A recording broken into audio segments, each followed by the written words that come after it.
Bom dia a todos. Hoje nós estamos na nossa segunda reunião científica e quem vai trazer um tema interessante para nós aqui hoje é a doutora Luísa Emília. Ela é médica de família, tá? Mora hoje no Rio Grande do Sul, é teleconsultora do Telesaúde RS e ela tem mestrado em epidemiologia pela Universidade Federal do Rio Grande do Sul. E é com você agora a palavra, Luísa. Olá a todos, bom dia. Eu sou de Natal e moro aqui em Porto Alegre e estou muito feliz com o convite do José Mário, em nome da Associação Potiguar de Medicina de Família e Comunidade. Estando aqui, mesmo à distância, junto com os conterrâneos, ajuda a esquentar um pouquinho nesse dia frio que está fazendo aqui. Então, eu, eu vou compartilhar a apresentação. Eu acredito que vai dar para ver todo mundo. Qualquer coisa me avisem, tá? Então, José Mário pediu para falar um pouco sobre o implante contraceptivo de etonogestrel, que é uma situação que está bem em voga, né?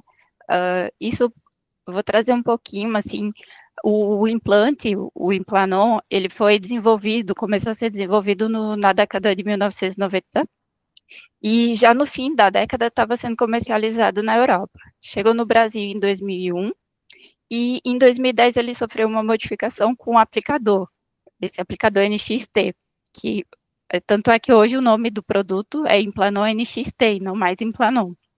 Em 2016 teve a primeira tentativa de incorporação pela Conitec, ou pelo solicitante, né, pela empresa, e não teve sucesso.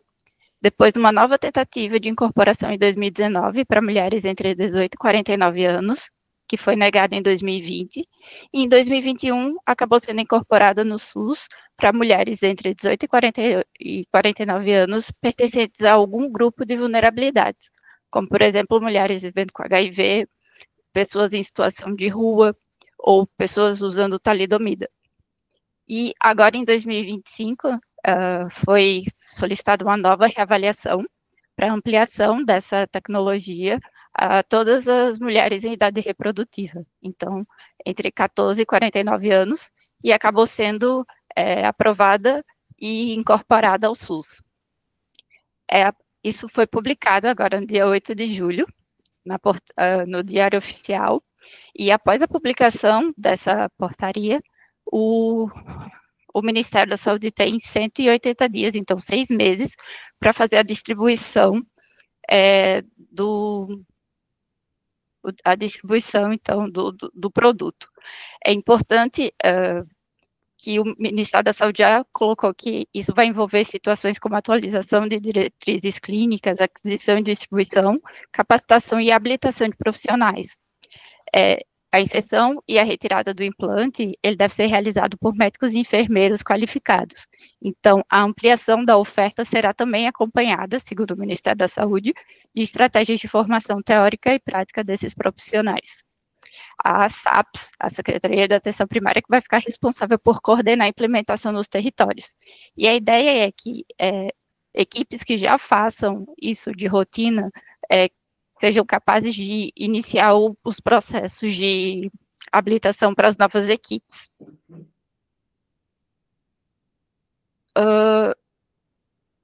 O contraceptivo, o Implanon, ele vem, é o segundo LARC, né, o segundo método de elongação reversível como contraceptivo no arsenal que a gente já tem, que inclui os contraceptivos orais combinados, as pílulas orais de progesterona isolado, injetável trimestral, injetável mensal, além do DIU, de cobre, e os preservativos e o diafragma. E ele é extremamente importante para ajudar a reduzir o número de gestações indesejadas e diminuir os desfechos de morbimortalidade materna e também reduzir custos em saúde. Então, o implante de etonogestrel vendido no Brasil com o nome de Implanon NXT, mas em alguns outros países ele é o Nexplanon. Ele é um implante, uma haste de 4 centímetros por 2 milímetros de diâmetro, que é composto por esse polímero, o etileno vinil acetato. Ele contém sulfato de bário e ele vem com um aplicador pré-carregado estéreo. Essa modificação que ele sofreu foi uma adaptação para fazer com que o aplicador ficasse mais fácil, e a impregnação com bário permite que ele seja radiopaco. Então, se for necessário, é possível encontrar, por exemplo, por meio de raio-x. O aplicador, ele é pré-recarregável, estéreo, de uso único e descartável, e ele é aplicado em condições assépticas por um profissional de saúde qualificado na região interna distal do braço não dominante da paciente. Aqui nas imagens, a gente vê que o carregador ele vem com essa capinha. Quando se retira, a gente tem a agulha por baixo. E aqui nessas próximas imagens dá para ver como é que ele é. Aqui é logo quando tira da embalagem. Aqui, eu não sei se dá para ver aqui. Aqui é quando a gente tira da embalagem e tem essa capinha plástica. Quando a gente remove a capinha plástica, dá para ver a agulha. E quando faz o movimento de puxar a alavanca, fica um implante exposto. Então, depois que insere no braço da paciente, puxa a alavanca e vai expor o implante. Então, o Implanon, ele é considerado muito eficaz na prevenção, ele não é 100%, porque não existe nenhum método 100%, mas ele tem uma eficácia semelhante a outros métodos, como vasectomia, ligadura e o DIU. E o mecanismo de ação dele é basicamente por inibição da ovulação pela supressão do eixo hipotálamo-hipófise e ovariano. Nos primeiros 2 anos de uso não existe ovulação e raramente pode acontecer no 3º ano. E os níveis, desde o primeiro dia, completada 24 horas após inserção, são alcançáveis níveis maiores que 90 picogramas por ml, que são capazes de suprimir a ovulação. Além da questão da inibição da ovulação, existe alteração no muco cervical e na motilidade tubaria. Outras ações ou outros mecanismos, mas que não tem tanto efeito na questão de contracepção, é a supressão endometrial. E é bem interessante que a reversibilidade é muito rápida. Normalmente, o retorno da fertilidade acontece em até 3 a 4 meses para a maioria das mulheres. Então, a gente já pode orientar isso, que normalmente, após a retirada, já pode haver, voltar à fertilidade já no primeiro ciclo menstrual. Então, aqui é a questão nesse gráfico, a questão da concentração sérica do etanogestrel entre 0 e 21 dias. Então, a gente vê que ele atinge o pico já no primeiro até o 12º dia, e depois ele vai reduzindo em níveis estáveis, até os 3 anos de uso. É importante lembrar que as concentrações no soro podem ser afetadas por características individuais, como o peso corporal. Então, tem se sugerido que em pessoas com sobrepeso, obesidade, ao fim do 2º ano já possa ter algum retorno de fertilidade por uma diminuição de ação. Então, tem que também ficar de olho nessas situações, se isso vai ser modificado ou vai ser feita alguma orientação quanto a isso nas diretrizes nacionais. Diferente da medroxiprogesterona injetável, os níveis séricos do etanogestrel não são suficientes a ponto de causar hipoestrogenismo. Então, foi feito esse estudo com cerca de 70 mulheres, comparando diretamente o implante de etanogestrel com o DIU não hormonal. E não houve diferença significativa na densitometria óssea ao longo de 2 anos. Então, ela parece ser uma medicação mais segura do que a alternativa de progestágeno isolado que a gente tinha até então no SUS. Os estudos clínicos que foram feitos desde a existência, né, da medicação no mercado mostra que existem várias mudanças no padrão de sangramento. Nos primeiros 3 meses é mais comum acontecer essa mudança de sangramento. Tem se mostrado que quando os pacientes têm uma mudança de padrão inicial mais favorável, ou seja, são períodos curtos, volumes menores, que não afetam a qualidade de vida, a tendência é que elas se mantenham estáveis assim por mais de 2 anos.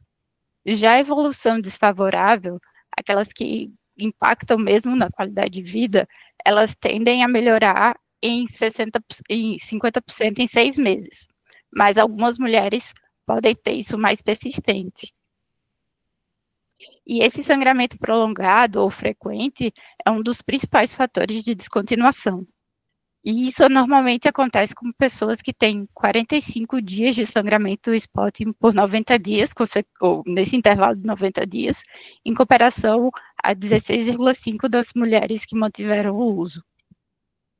O manejo do sangramento, da mudança do padrão de sangramento, ele nem sempre é necessário, mas quando for, a gente pode utilizar anti-inflamatório não esteroidal, como ibuprofeno, ácido mefenâmico, por 3 a 5 dias, assim que iniciar o sangramento, ou um contraceptivo oral combinado, o próprio ciclo 21, ou algum outro combinado, ou estrogênio suplementar por 21 dias.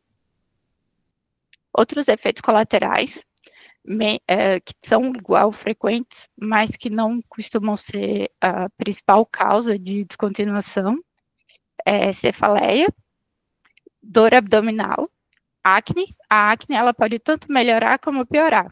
Não existe definido como vai ser a evolução. Sensibilidade mamária, tontura, alterações do humor, náuseas e outras mudanças. Uma delas é o aumento do número de folículos ovarianos.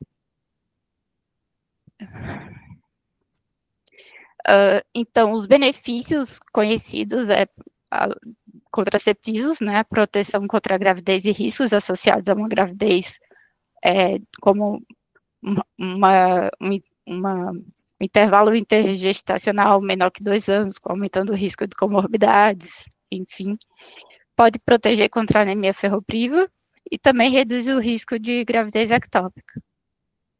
Existem outros benefícios não contraceptivos, que é o alívio do sangramento menstrual, né? Lembrando que não é toda paciente que vai ter redução do fluxo menstrual. E também pode haver alívio de dores relacionadas à endometriose, mas os dados são limitados nessa população. Então, pode ser mais um arsenal para a gente usar para pacientes com endometriose. Já os riscos, não existe nenhum risco conhecido. É importante lembrar sempre de orientar o uso de preservativo para proteção contra IST. Complicações, elas são pouco comuns, raras. A infecção no local da inserção, ela é incomum, ocorre normalmente nos primeiros 2 meses. Remoção difícil, também está descrito como raro, se inserido corretamente e realizado por um profissional habilidoso. Expulsão do implante também é bem rara, geralmente ocorre nos primeiros 4 meses após a inserção, e migração do implante é extremamente rara. Tem relato de implantes em locais incorretos, devido à inserção inadequada.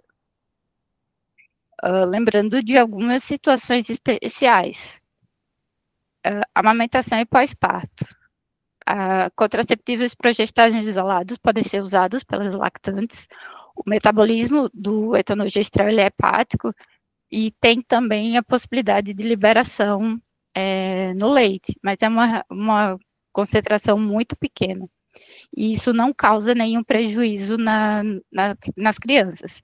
Inclusive, estudos que acompanharam mulheres que amamentaram, os filhos dela por 2 anos não apresentaram nenhuma diferença em relação a crescimento ou desenvolvimento, comparado com crianças que as mães não eram usuárias de implante.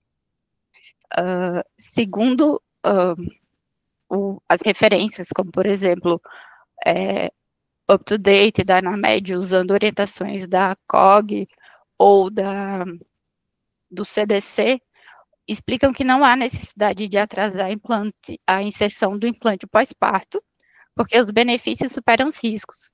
Mas isso está diferente do que está descrito na bula. A gente vai ver depois.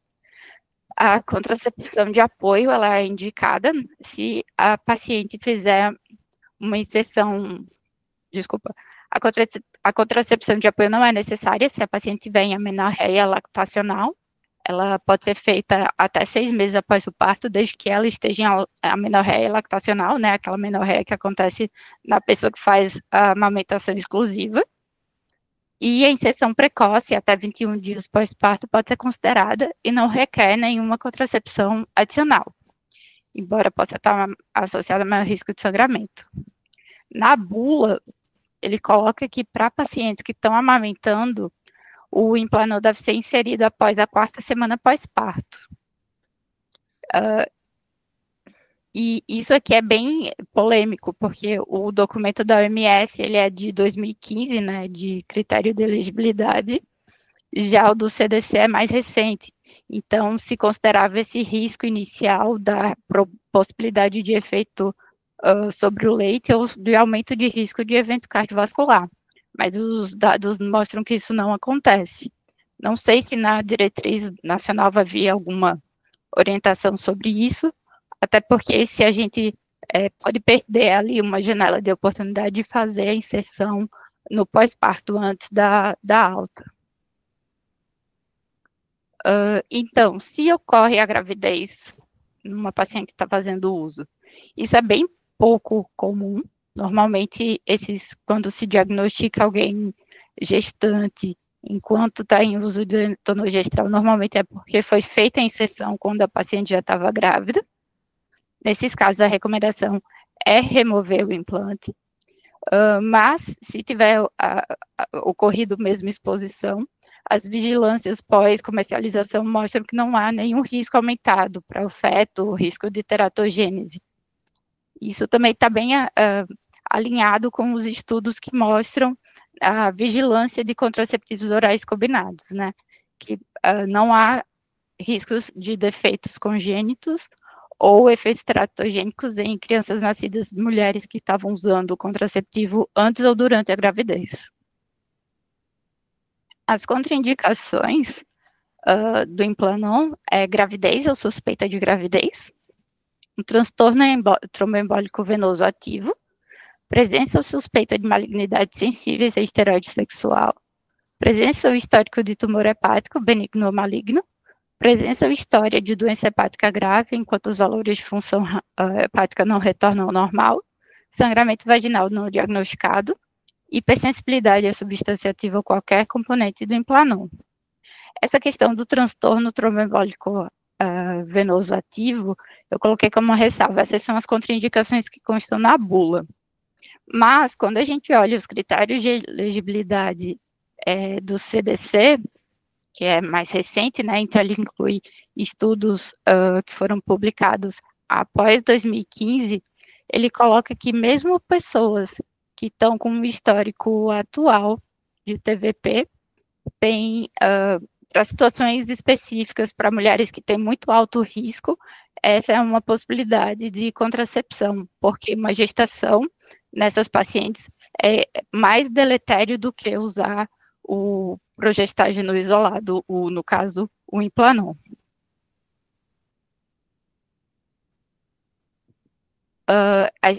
Então, além das contraindicações, existem precauções de uso, né? O risco de carcinoma de mama, então tem que se atentar a sinais de neoplasia de mama nas usuárias.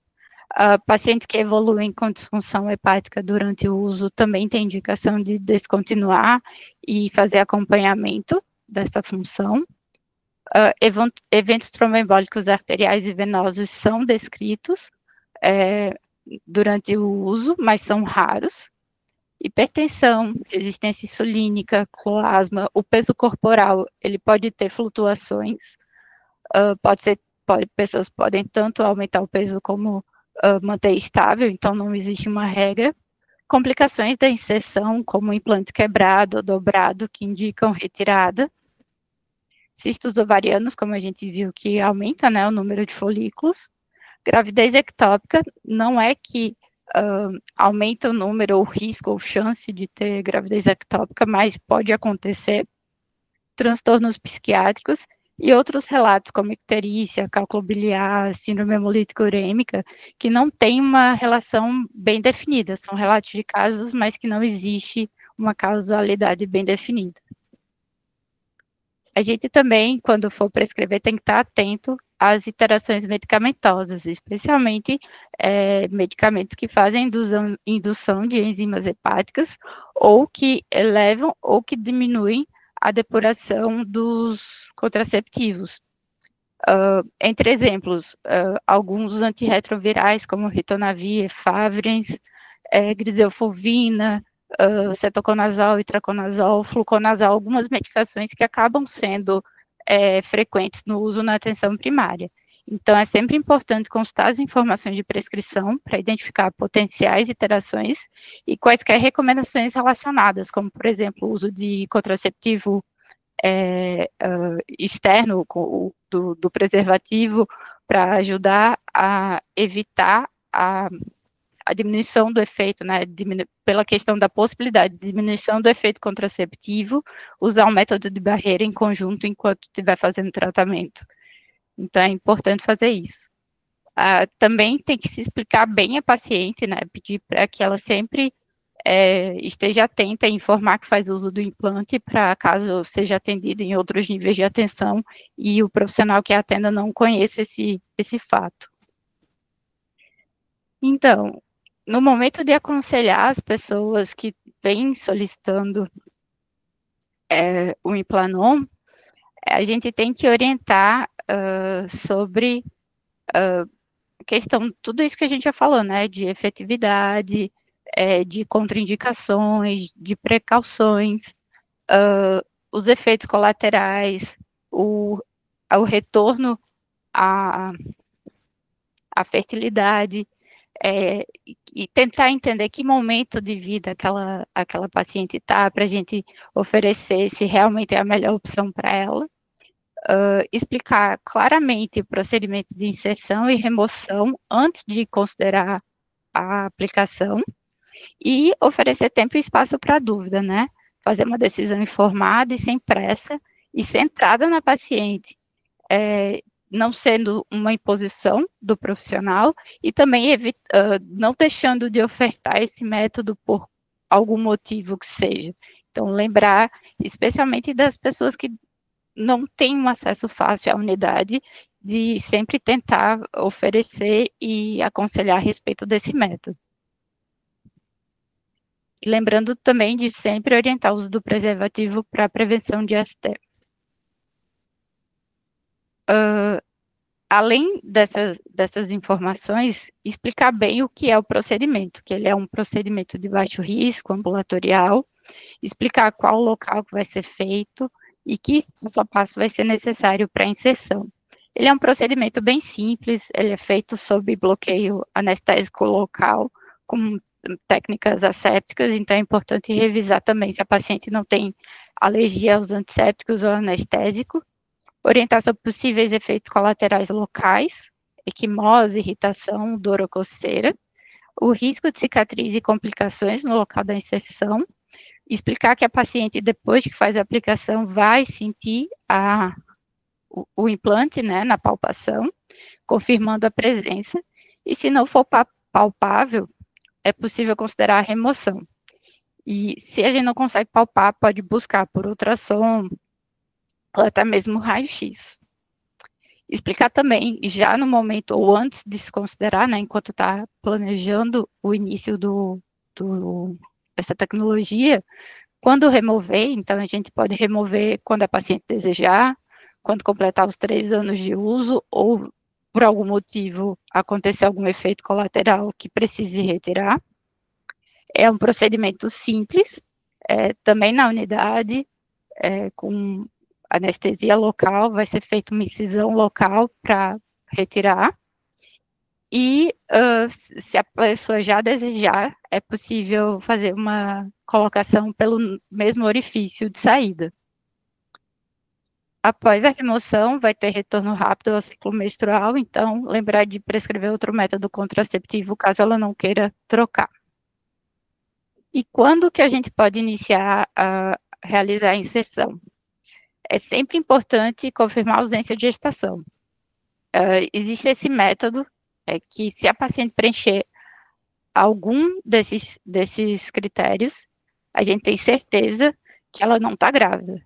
Então, a paciente não tem nenhum sinal, sintoma de gravidez e não mantém relação sexual desde o início do último período menstrual normal, parto, aborto espontâneo, gravidez ectópica ou esvaziamento uterino por doença trofoplástica gestacional, ou faz uso correto e consistente de um método contraceptivo confiável, ou está nos primeiros 7 dias após o início de um período menstrual, ou está nos primeiros 21 dias de pós-parto, ou está em amamentação exclusiva, amenorreia e em até 6 meses após parto, ou está nos primeiros 7 dias após aborto espontâneo, gravidez ectópica ou esvaziamento uterino por doença trofoblástica, ou não mantém relações sexuais há mais de 21 dias e tem um teste rápido de gravidez na urina negativo. Então, essa é a recomendação usual para iniciar um método contraceptivo. Já na bula, ele orienta a algumas situações, de forma geral. Ele pode ser inserido a qualquer momento do ciclo, se a gravidez for excluída, e se for utilizado do primeiro ao quinto dia do ciclo, não há necessidade de contracepção de backup. Já se for fora desse 1 a 5 dias do ciclo, orientar a abstinência, o método de barreira por 7 dias. Algumas fontes sempre recomendam usar 7 dias, independente do momento do ciclo. Para pacientes pós-parto, ele pode ser usado imediatamente. Ah, não, desculpa, eu falei que isso aqui era da bula, mas é do UpToDate, desculpa. Ele pode ser usado imediatamente, inclusive em lactantes, antes de 21 dias, aceitável para todas, e após 21 dias ele é aceitável de acordo com o status de amamentação. E se em amenorreia, junto com amamentação exclusiva, até 6 meses sem contracepção adicional. Se for pós-aborto, pode fazer inserção imediata. Até 5 dias após o aborto não precisa de contracepção e após 5 dias usar preservativo por 7 dias. Também após a contracepção de emergência pode inserir imediatamente. O Lipristal não está disponível no Brasil e em ambos usar preservativos por até 7 dias após inserção. Quando faz troca, né, switching de um método para outro, pode ser feita a inserção imediata após o outro método hormonal, ou até 14 dias da última injeção do progestágeno, sem necessidade de contracepção adicional. Já na troca do DIU, se mantém o DIU por 7 dias, ou usar a barreira ou abstinência antes de retirar. E a reinserção pode ser feita no mesmo momento ali da retirada. Então, para realizar o procedimento, deve-se entregar a cópia da bula, que vem incluída na embalagem, solicitar que a paciente leia e preencha um termo de consentimento, que será mantido em seu prontuário, confirmar que não apresenta alergias ao antisséptico ou anestésico, e verificar se o produto está na validade. A validade que vem na caixa não é a validade que vai durar o implante, é sim a data que vai ser inserido. E os materiais são materiais simples de procedimento. O antisséptico num reservatório, gás estéreo, luvas, anestésico local, como o lidocaína 1%, com epinefrina, seringa, curativo estéreo, e fazer uma bandagem para fazer um curativo com pressão. Eu não sei se vocês conheciam, eu não conhecia, eu descobri isso quando estava preparando esse tema, que existe no próprio site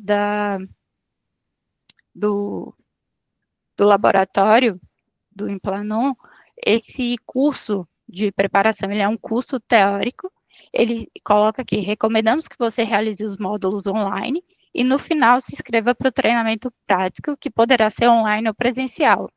Ele é um curso bem rápido, de 55 minutos, e tem vídeo de inserção e remoção. Como tem a questão de copyrights, eles colocam que tudo que tem no site não pode ser reproduzível, eu decidi por não colocar o vídeo, mas é bem bom olhar. Eu também fiquei curiosa e olhei vídeos no YouTube e é bem interessante ver os comentários das pessoas sobre os vídeos, porque tem muitas pessoas que não são profissionais da saúde e a gente pode ver como é o sofrimento de quem tem efeito colateral. Então, já antes de prescrever, tentar explicar para dividir com a paciente, para que não seja uma coisa, é nova, é a melhor coisa do mundo, mas que sim existe as possibilidades de efeitos adversos. Então, fica a dica aí para ver essa outra, a parte negativa que normalmente a gente não vê, né? E a gente tem que orientar retorno de rotina após a inserção? Não, mas a paciente sempre pode voltar, sempre que desejar, tiver dúvida, algum efeito colateral. Quanto mais instrumentalizada ela tiver sobre as mudanças que se esperam ou que possam acontecer mais frequentemente, mais confortável ela vai estar com o método. E em qualquer consulta futura, sempre perguntar como que ela está se adaptando, se está satisfeita, se tem dúvidas, algo que gostaria de discutir, se há preocupação com alterações no sangramento, orientar e apoiar. Se uso prolongado, questionar se existe algum outro sinal e sintoma de saúde que apareceu, questionar se houve mudanças importantes de vida que possam impactar a necessidade de planejamento familiar, e se ela deseja continuar com o implante, e se não houver nova contraindicação, lembrar ainda de quanto tempo falta para fazer a troca.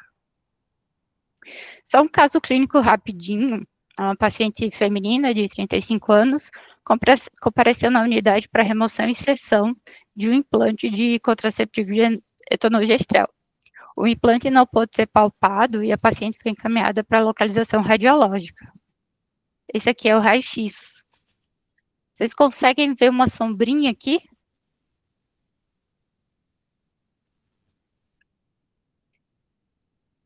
Sim. Daí na outra incidência, na outra incidência a gente vê que ele está bem superficial. E daí é possível tentar a retirada se a gente consegue localizar na palpação. Ó, que eu achei interessante ver a imagem. Então, é isso, pessoal. Foi só uma pincelada, assim, né? Porque vai chegar para quem ainda não faz, né, na sua prática. Aqui em Porto Alegre, por exemplo, existe um protocolo, tanto do Implanon como de Mirena. Se a equipe não está possível, eles têm indicação de encaminhamento para ginecologia de baixa complexidade no próprio município, mas que existem serviços, por exemplo, serviço USAI, que tem médico de família atendendo, que tem capacitação para isso, e as residências também, todas as residências estão capacitando os residentes de medicina de família para fazer inserção de DIU. E também para o pessoal que teve nos congressos recentes dos congressos brasileiros, também tiveram estações de treinamento com modelo para inserção e remoção de DIU, ou de Implanon, desculpa. De DIU também tinha, mas do Implanon. Alguém gostaria de falar alguma coisa? Desculpa se eu falei bem rápido. Ok, obrigado, doutora Emília, pela excelente apresentação. Nós vamos abrir espaço para umas perguntas agora, gente. Eu gostaria de começar fazendo a primeira, doutora Luísa. Tem data para começar a utilizar nas UBSs? E outra pergunta é, isso é um procedimento médico somente? Ou outro profissional não médico pode fazer? Certo. Então, inicialmente, o Ministério da Saúde tem 180 dias a partir da publicação, então são 6 meses a partir de 8 de julho para começar a distribuir nas unidades. Esse é um número que depende de várias coisas, né? Vai depender também de orçamento da pasta. Então, não sabemos. Eu não sei como está por aí. Esses dias eu estava vendo, faz 1 ano e 6 meses, ou 5 meses, que saiu a questão do rastreamento do HPV durante a coleta do rastreamento, né, do câncer do colo uterino. E eu ainda não vi em nenhum lugar. Eu não sei como está aí. Então, é algo que a gente tem que ficar de olho, né, especialmente quando ele se propõe a fazer o treinamento, mas ainda não está claro. E o procedimento, ele pode ser realizado tanto por médico como enfermeiro, desde que estejam habilitados para fazer. Ah, entendi. Bom, estamos com outras pessoas aqui na sala. Eu gostaria de saber quem precisa fazer um comentário. O professor Tiago Trindade, a nossa presidente Isabela.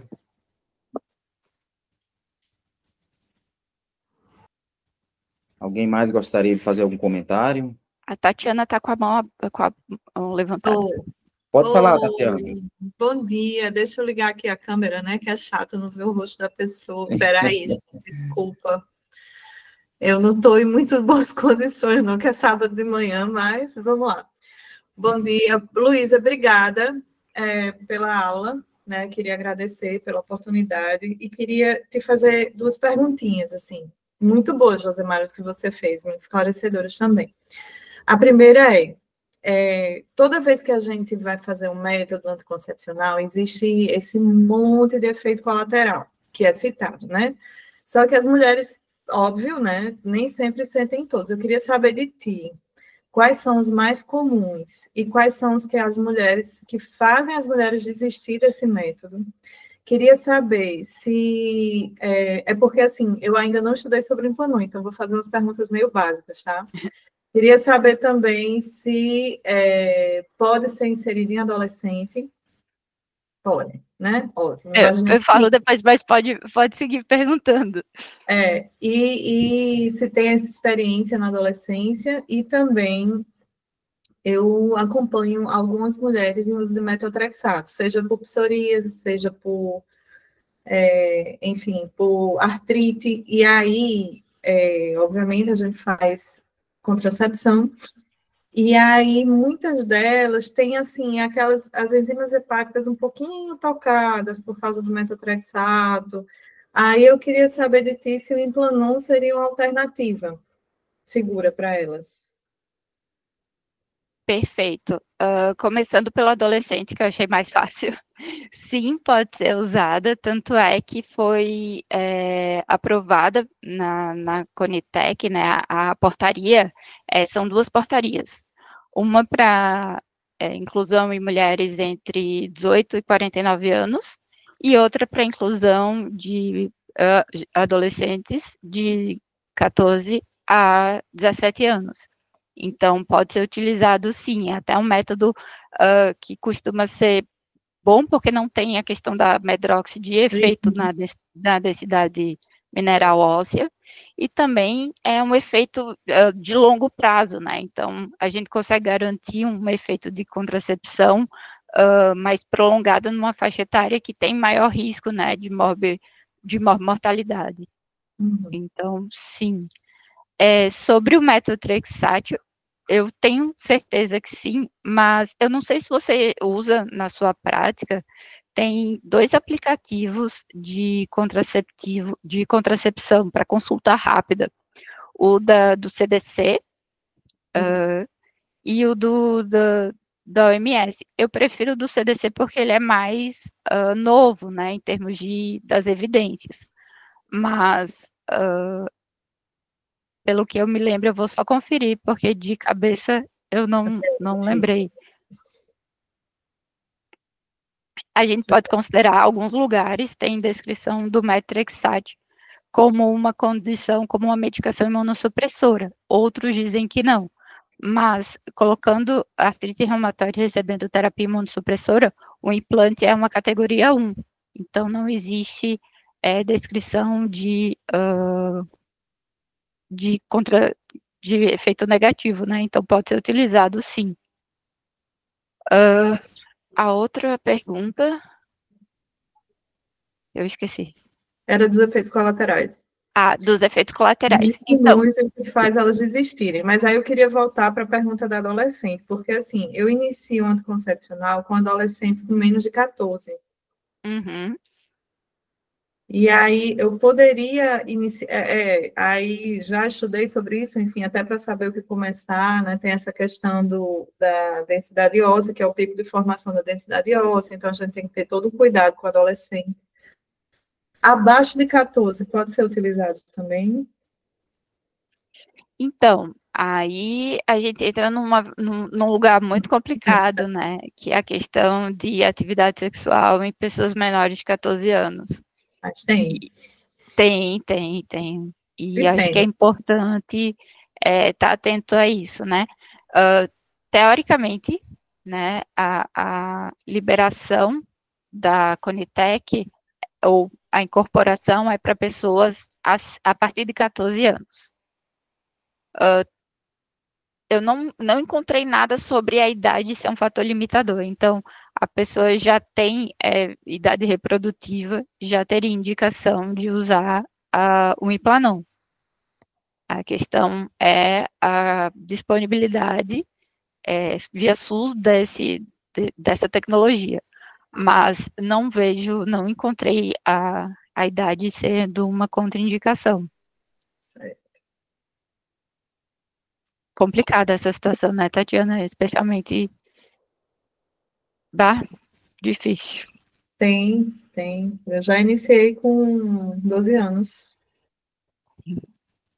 Mas tem que iniciar, né? Eu acho que... Tem que iniciar. Já fiz pré-natal também de uma moça de 12, de uma menina de 12, então, entre pré-natal e iniciar a contracepção, acho que é mais interessante iniciar a contracepção mesmo. Perfeita.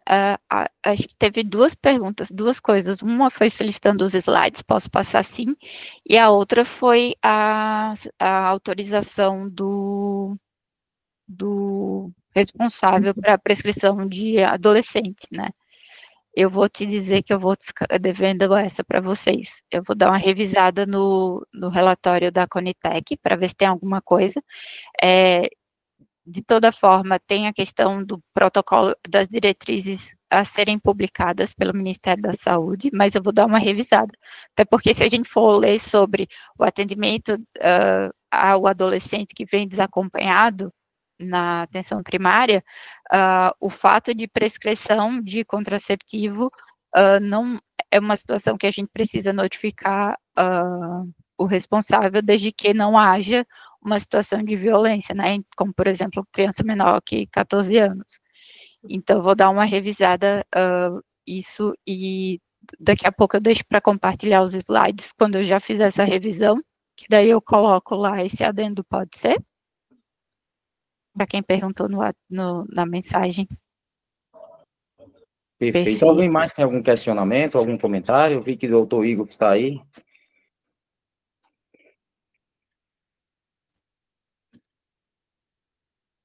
Não dá para ouvir, não. Agudo.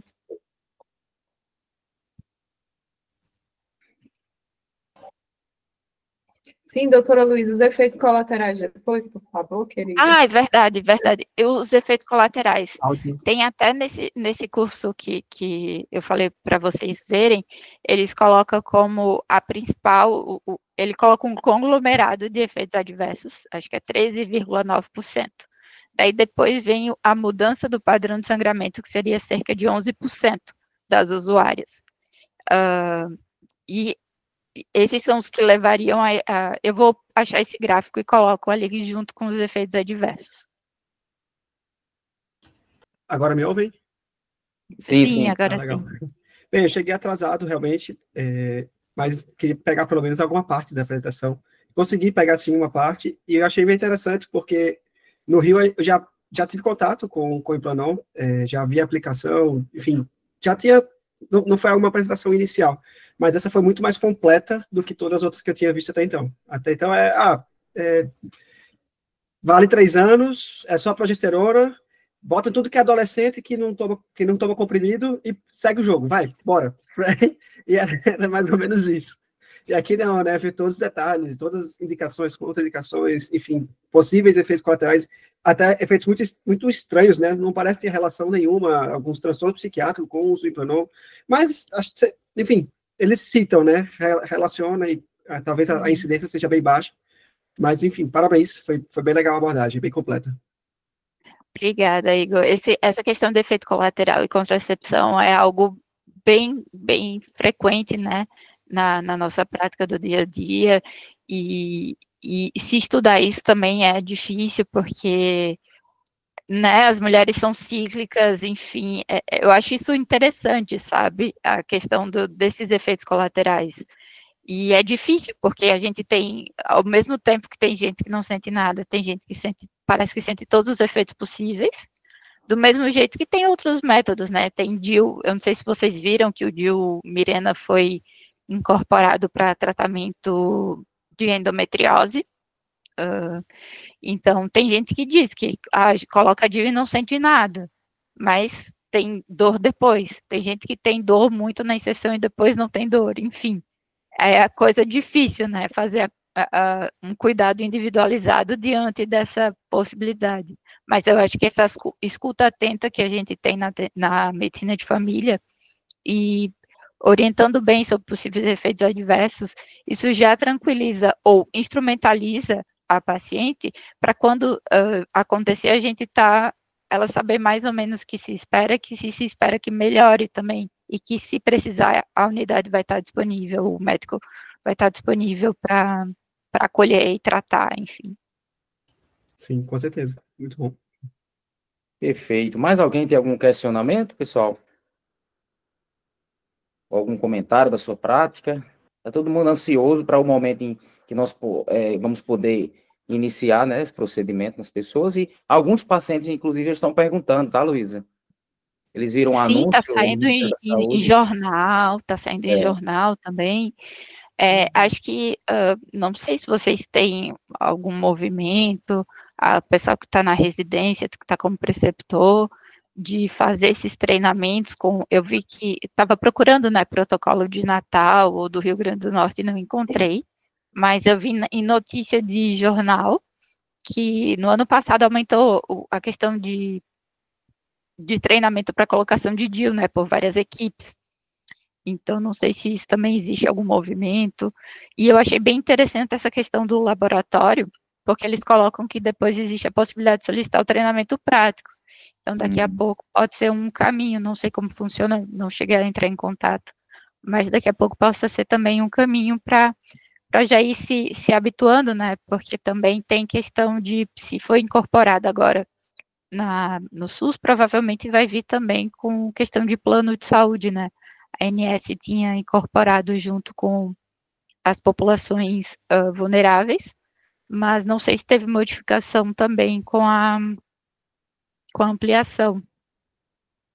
Sim, sim. Oi, gente, vocês conseguem me ouvir? Sim, Isabela, pode falar. Tá, eu tô com problema na câmera, não tô conseguindo ligar de jeito nenhum, tá, Luísa? Então, peço Sem perdão. problemas.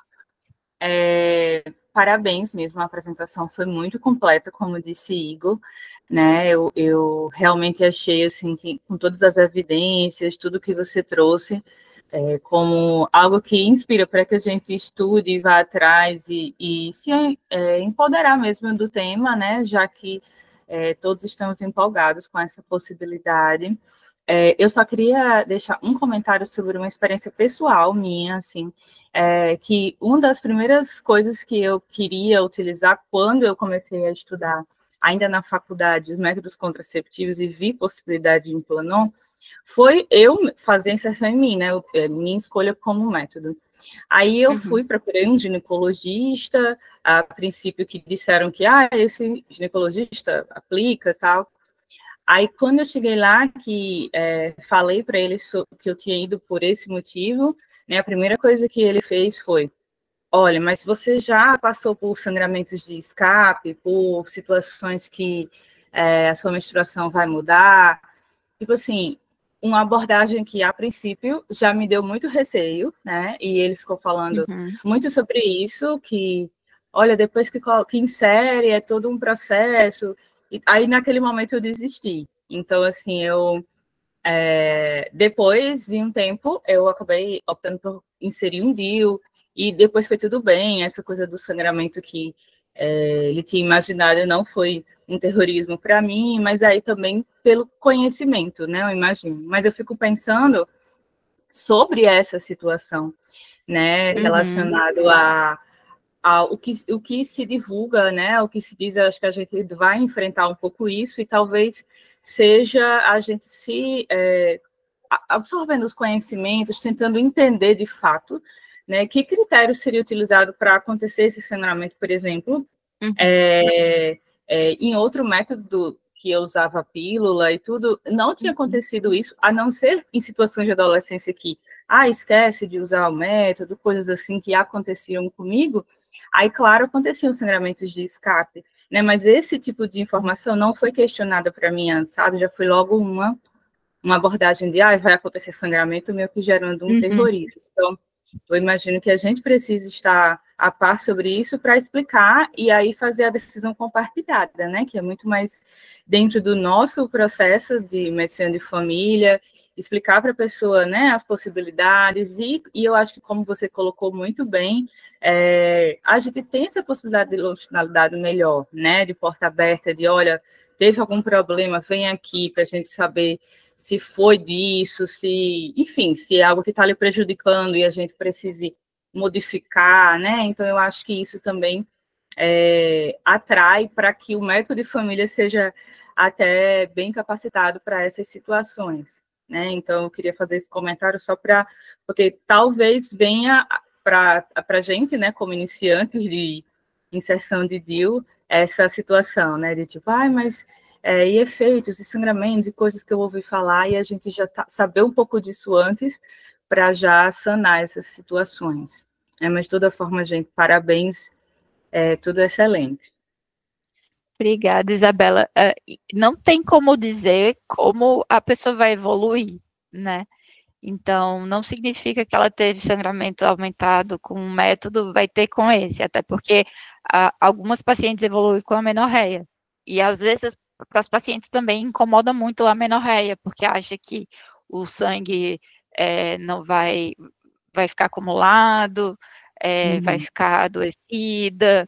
Então, assim, também tem esse extremo, né, que é muito menos frequente, mas que também causa preocupação e ansiedade. Então, é bem importante essa ponderação que tu fez, e acho que é tudo habilidade de comunicação, né, a gente se instrumentalizar para poder informar o paciente da melhor forma possível. Perfeito, muito obrigada. Bom, gente, alguém tem mais algum questionamento? Se não, eu gostaria de agradecer à doutora Luísa, que se dispôs a fazer esse trabalho com excelente qualidade. Eu já acompanho a doutora Luísa há muito tempo nas teleconsultorias do Telesaúde RS, sempre muito fundamentada, com essa linguagem simples, né, para o médico que está aqui, e muito baseada em evidências. Parabéns, Luísa. E fala aí sua palavra final sobre a sua aula aí, para a gente encerrar. Gente, muito obrigada pela oportunidade. É sempre bom estudar, né? E muito bom estudar para dividir com os colegas. E muito boas colocações de todos. Já estou aqui matutando o que fazer para deixar os slides para vocês. Muito obrigada. Fiquei muito feliz com o convite. E acho que é importante, né? Como